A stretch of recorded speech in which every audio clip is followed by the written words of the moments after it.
Hello everyone, welcome back to my YouTube channel. And आज हम discuss करने वाले हैं सीटेट 16 दिसंबर 2021 का जो पेपर था। 16 दिसंबर को जो पहला पेपर हुआ था उसके हम क्वेश्चंस के आंसर डिस्कस करेंगे। और ये ऑफिशियल आंसर की है जो आज सीटेट के वेबसाइट पे अपलोड की गई है। एंड आप जो आंसर की मैच करेंगे वो आप अपने रिस्पॉन्स की से ना मैच करके आप इसको क्वेश्चन पेपर से मैच करिएगा, जो कि सीटेट की ऑफिशियल वेबसाइट पे क्वेश्चन पेपर अपलोड कर दिया गया है। उसके अकॉर्डिंग फिर आप अपना रिस्पॉन्स चेक करिएगा। एंड लैंग्वेज की बात करें तो लैंग्वेज में आपका पहला लैंग्वेज इंग्लिश का ऐसे डाउनलोड करोगे, सेकेंड आपका हिंदी में। तो अगर आपने पहली लैंग्वेज हिंदी ली है तो हिंदी में आपको क्या करना है, आपको अगर पहली लैंग्वेज है तो हिंदी में टोटल आपके 91 से 150 तक के आंसर की दिए गए हैं। तो अगर आपने पहली लैंग्वेज हिंदी ली है तो आप यहाँ से 90 टू 91 से 120 तक आपका लैंग्वेज वन चेक कर सकते हो। अगर आप इंग्लिश का डाउनलोड किया है इंग्लिश में, तो इंग्लिश में भी आपको ऐसे 91 से 150 क्वेश्चंस दिए गए हैं। तो अगर आपकी लैंग्वेज 2 इंग्लिश है तो आप क्या करोगे, 121 से 150 के क्वेश्चन चेक करोगे। तो ये जो आपको मैं क्वेश्चन दिखा रही हूँ ये ऑफिशियल आंसर की से ही है। और ये क्वेश्चन पेपर का है, ये क्वेश्चन पेपर से मैच करवा रही हूँ मैं आपका, क्योंकि रिस्पॉन्स की के जो क्वेश्चंस हैं उनके सीक्वेंस अलग हैं। तो मेक श्योर आप ऐसे चेक करिएगा। तो फर्स्ट क्वेश्चन है, कुडुक कहाँ के लोगों की बोलचाल भाषा है। तो जो कुडुक लैंग्वेज है ये झारखंड की भाषा है और ये आपका ऑफिशियल आंसर की भी यही आंसर दिया गया है।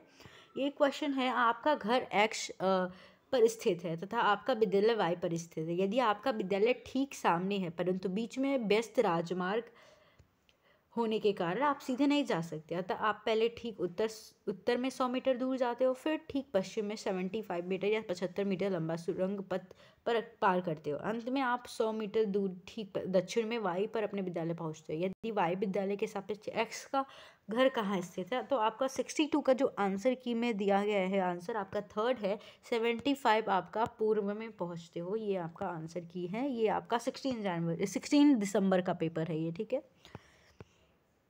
नेक्स्ट क्वेश्चन की बात करते हैं, कोई रेलगाड़ी नागरकोइल से 5 जून 2020 को प्राप्त 4:15 बजे स्टेशन छोड़कर 7 जून को 2000 को प्राप्त 3:15 बजे गांधीधाम पहुंचती है। रेलगाड़ी द्वारा चली गई दूरी जो आपकी 2640 किलोमीटर है। यात्रा की अवधि में रेलगाड़ी की औसत चाल, यानी आपको स्पीड बतानी है इसकी। तो जो ऑफिशियल आंसर की में आपका आंसर है वो 63 का जो आंसर है वो थर्ड है, यानी 56 answer is the right answer. Okay, आप मैच कर लीजिएगा। नेक्स्ट क्वेश्चन की बात करते हैं, बिहार के लोगों के लिए मधुमक्खी पालन प्रारंभ करने की सबसे उचित अवधि कौन सी है। तो 64 जो आंसर की है आपका अक्टूबर से दिसंबर के बीच में होता है। नेक्स्ट क्वेश्चन जो है आपका, वेलक्रो का उपयोग बहुत सी चीज़ों को एक दूसरे के साथ चिपकाने में किया जाता है। निम्नलिखित में से किसे प्रकृति से प्रेरणा लेकर वेलक्रो बनाया था। तो किसने बनाया था, ये आपका थर्ड ऑप्शन आपका 65 का ये जो आंसर है थर्ड हो जाएगा। तो मेक श्योर 65 का आंसर आपका आप आंसर की जो चेक करेंगे वो क्वेश्चन पेपर से चेक करिएगा, ठीक है। तो आपका third option is the right answer. Next question की बात करते हैं, निम्न में से कौन सा भारत संघ शासित प्रदेश है। भारत का संघ शासित प्रदेश कौन सा है। 66 का जो आंसर है आपका 4 नंबर जम्मू और कश्मीर, ये आपका ये यूनियन टेरिटरीज़ में शामिल कर दी गई थी। तो ये आपका यही आंसर हो जाएगा, यूटी में आता है आपका, केंद्र शासित प्रदेश में। नेक्स्ट क्वेश्चन है, हमारे देश के नीचे दिए गए राज्यों में से किस में एल्युमिनियम की खान है। 67 में सबसे ज़्यादा हमारे देश में एल्युमिनियम की खान किस देश में, मतलब किस स्टेट में है, आपको बतानी है। ऑप्शन आपके क्या क्या हैं, उड़ीसा, असम, बिहार, पश्चिम बंगाल। तो 67 का जो आंसर हो जाएगा वो पहला हो जाएगा आपका उड़ीसा, ठीक है। ये आपका उड़ीसा राइट आंसर हो जाएगा। मैं थोड़ा जल्दी आपको बता रही हूँ क्योंकि हमें क्वेश्चंस मैच ही करने हैं। तो नेक्स्ट क्वेश्चन की बात करते हैं कि ब्रेल लिपि में मोटे कागज पर उभरते हुए बिंदु बने होते हैं, यह लिपि आधारित होती है। 68 का जो आंसर है 6 बिंदुओं पे यानी 6 डॉट्स पे आधारित होती है, ये आपका राइट आंसर हो जाएगा। नेक्स्ट क्वेश्चन है 69 क्वेश्चन में क्या कह रहा है, प्याज की फसल उगाने के लिए कई तरह के कार्य करने होते हैं। नीचे दिए गए चरणों पर विचार कीजिए और वह विकल्प चुनिए जिसमें इन चरणों को सही क्रम में दिया गया है। तो जो राइट आंसर इसका सही क्रम होगा आपका क्या हो जाएगा, पहला हो जाएगा, तो यानी ACDEB आपका सही क्रम ये हो जाएगा। ये ऑफिशियल आंसर की में दिया गया है, मैं इसमें कुछ नहीं कह सकती, जो भी आंसर है ऑफिशियल आंसर की से मैच करा रही हूँ मैं आपका। नेक्स्ट क्वेश्चन है 70 का क्वेश्चन नंबर जो है आपका, इसमें क्या कह रहा है कि हमारे देश में एक स्थान जिसे ठंडा रेगिस्तान कहा गया है, यह क्षेत्र ऊंचा, सूखा और समतल, यह क्षेत्र कहाँ स्थित है? ये आपका फोर्थ ऑप्शन का सही आंसर हो जाएगा। लेह लद्दाख को ठंडा रेगिस्तान कहा जाता है।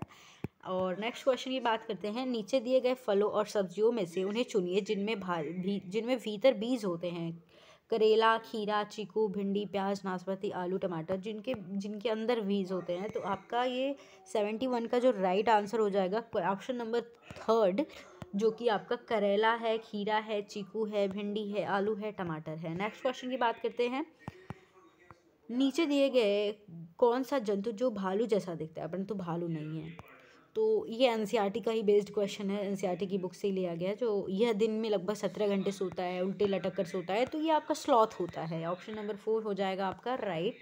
ऑप्शन नंबर आपका 4 जो है वो राइट हो जाएगा। नेक्स्ट क्वेश्चन की बात करते हैं, इसमें आपको मैचिंग सही करनी है। कॉलम 1 में दिए गए स्थानों के नाम के साथ कॉलम 2 में दिए गए स्थानों के अधिकांश गाँव के समान घरों का सही विवरण से मिलान कीजिए। आपको मिलान करना है, तो आसाम में कैसे घर होते हैं आपको ये बताना है।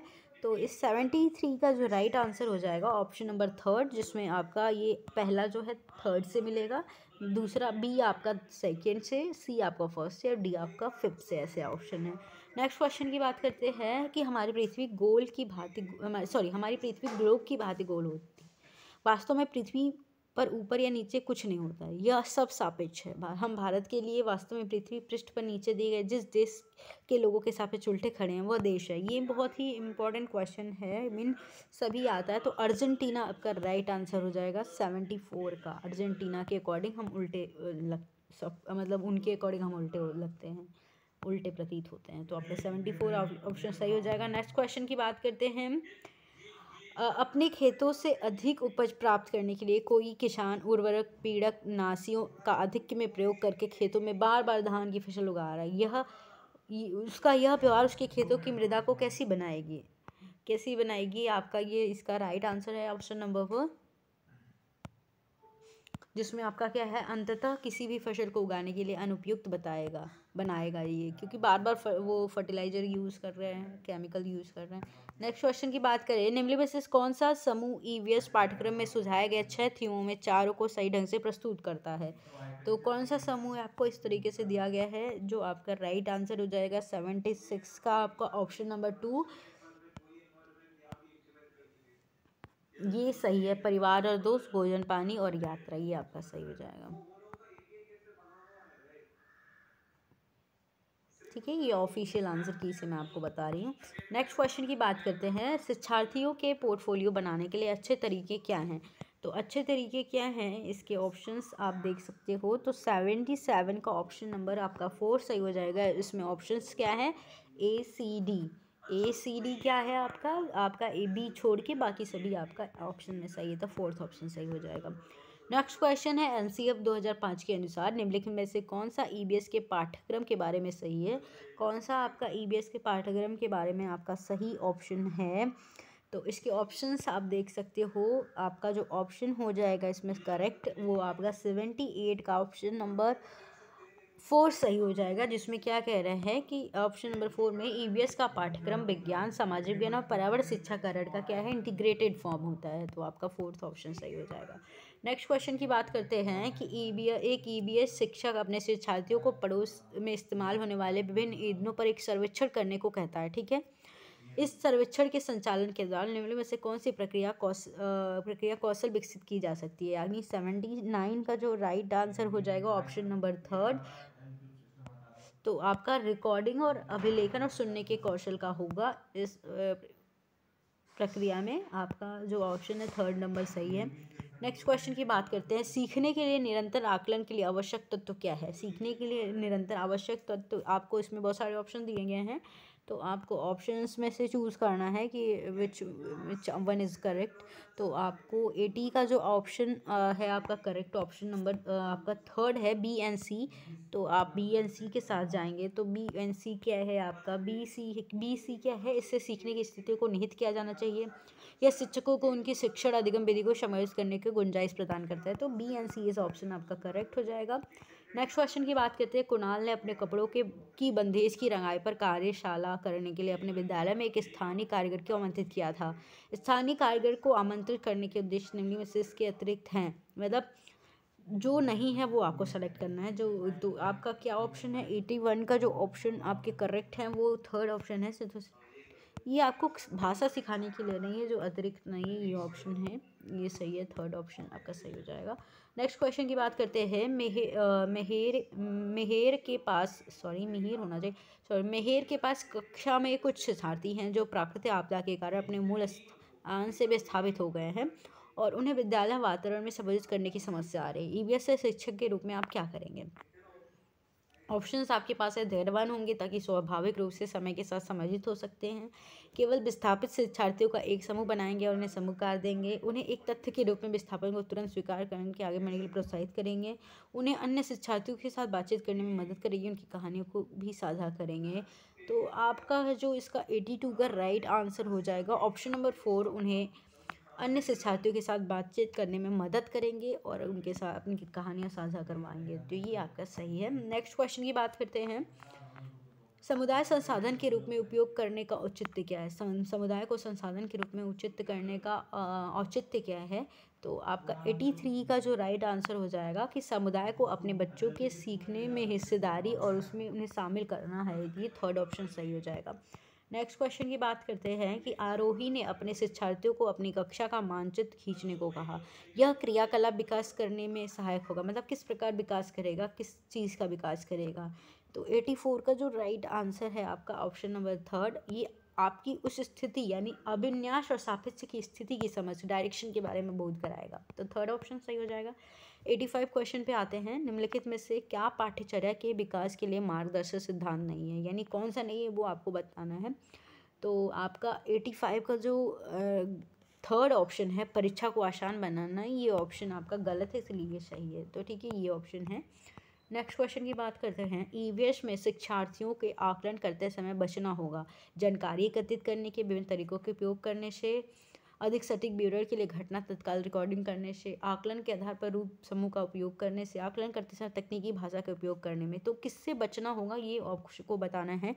86 का 4 ऑप्शन आपका करेक्ट हो जाएगा, क्योंकि इसमें आकलन करते समय तकनीकी भाषा के उपयोग करने से आपको बचना होगा। तो ये ठीक है। नेक्स्ट क्वेश्चन की बात करते हैं। 87 क्वेश्चन है आपका। रोनाल्ड रॉस के बारे में कक्षा 5 में कहानी है जिसको 1902 में चिकित्सा के लिए नोबेल पुरस्कार मिला था। जब उसे सिकंदराबाद के अस्पताल में काम करते हुए यह खोजा गया कि जो मच्छर होते हैं मलेरिया फैलाते हैं। उन्होंने अपने शब्दों में बताया कि कैसे उन्होंने मच्छरों को पीछा करते हुए समय बिताया, मच्छरों के पेट को खोलने के लिए इसे काटा और उसका सूक्ष्मदर्शी के नीचे अवलोकन किया। तो रोनाल्ड रॉस की कहानी ईवीएस में शामिल करने का उद्देश्य क्या था, बेसिकली क्यों इसका उद्देश्य था? तो ऑप्शंस आपके हैं। शिक्षार्थियों को वैज्ञानिक प्रक्रिया के बारे में समझने में मदद करना, शिक्षार्थियों को कहानी लिखने के लिए प्रेरित करना, शिक्षार्थियों को विभिन्न खोजों के बारे में अधिक रोमांचक कहानियों को इकट्ठा करने के लिए प्रोत्साहित करना, विज्ञान इतिहास की सराहना करना। तो इसके ऑप्शन आपके पास मल्टीपल हैं, यानी बहुत सारे ऑप्शंस हैं, तो उसमें से आपको चूज़ करना है। आपका क्वेश्चन नंबर 87 का जो राइट आंसर हो जाएगा आपका बी, ACD आपका राइट आंसर हो जाएगा। आपका ऑप्शन नंबर ACD है। ठीक है, नेक्स्ट क्वेश्चन की बात करते हैं। क्वेश्चन इज, भूषण अपनी कक्षा 2 की भाषा की कक्षा में थीम यात्रा को एकत्रित करना चाहते थे। आप इस संसाधन को सुझाव देंगे जो कक्षा के संपादन के लिए सबसे उपयुक्त है। आप किस संसाधन का सुझाव देंगे? तो इसके लिए आप यात्रा के बारे में अगर बता रहे हैं तो 88 का जो राइट आंसर है, आप बच्चों को यात्रा को अपने अनुभव को साझा करने के लिए, जहाँ पे बच्चे एक्टिव हो, तो ये राइट आंसर आपका 4th हो जाएगा।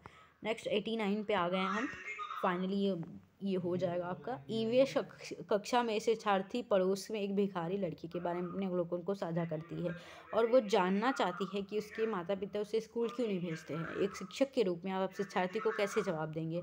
आप उसे सुनने पर अपने पाठ पढ़ने तक सीमित रखेंगे, पूरे भारत में भिखारी की स्थिति की व्याख्या करेंगे, इस विषय को शिक्षार्थी के साथ अलग में चर्चा करेंगे, उसे अवलोकन की सराहना करें, पूरी कक्षा में इस पर चर्चा करेंगे। तो आप क्या करोगे? तो आप 89 का जो राइट आंसर है, आप फोर्थ आप अवलोकन की सराहना करेंगे कि उसने ऑब्जर्व किया है और वो पूरी कक्षा में उसको इस व्याख्या कर वह इसके बारे में बताएंगे कि क्या होती है भिखारी। फिर 90 के बाद 90 क्वेश्चन की बात करते हैं। खेल और पहेलियाँ ईवीएस के शिक्षण और अधिगम के महत्वपूर्ण हिस्से हैं। क्योंकि जो पहेलियाँ क्यों अधिगम और के महत्वपूर्ण हिस्से हैं, 90 का आपका जो राइट आंसर है, ये शिक्षार्थियों यानी जो लर्नर्स है, शिक्षार्थियों को अपने आप पैटर्न खोजने को देते हैं। यानी जो पहेलियाँ हैं, विद्यार्थी अपना दिमाग लगाता है, जो शिक्षार्थी होते हैं। तो ये आपका ईवीएस का है। आई होप आपको ये वीडियो पसंद आई होगी। अगर वीडियो अच्छी लगती है तो please do like share and subscribe. Thank you.